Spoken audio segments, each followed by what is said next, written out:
আলরিন আর তার মাসি ঝোপঝাড়ের মধ্যে কি করছো? লঙ্কা তুলছি। এটা জাতা লঙ্কা নয়।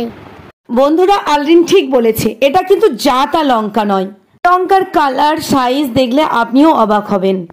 একটা লঙ্কা গাছ দিনে কত কেজি বা কত গ্রাম লঙ্কা দিতে পারে আইডিয়া আছে? আমার তো ছিল না। জাস্ট এই লঙ্কা গাছটাকে দেখি বুঝতে পারলাম যে না, হতে পারে। এইটুখানি লঙ্কা গাছ দিনে 500 গ্রাম করে লঙ্কা তোলা যায়। কাঁচা হলে সবুজ, কিন্তু পেকে গেলে এর কালারটা দেখুন হলুদ, মানে লাল নয়, অরেঞ্জও নয়, হলুদ কালারের। এটা পাকলে কিন্তু হলুদই থাকে, এটা লাল হয় না। এর ঝাঁঝও কিন্তু প্রচুর। চলুন আর এক ধরনের লঙ্কা দেখাই। এটা হলো কুল লঙ্কা। ছোট্ট ক্ষুদ্র কুলের মতন দেখতে সাইজের লঙ্কা।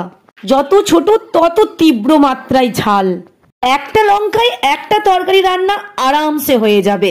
আলরিন আর তার মাসি লঙ্কা গাছের মধ্যে ঢুকে পুরো লঙ্কা তুলে লঙ্কা কাণ্ড করে দিচ্ছে। দেখুন একবার কত রকমের লঙ্কা তুলেছে, লাল, সবুজ, হলুদ, অরেঞ্জ, একটা কখন বেগুনও তুলে নিয়েছে দেখুন।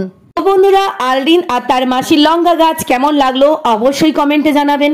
আর শীত আসছে, প্রচুর ভাবে সবজি যার যেমন জায়গা আছে একটু করে লাগাবেন। নিজস্ব লাগানো সবজি খেতে দেখবেন প্রচুর ভালো লাগে।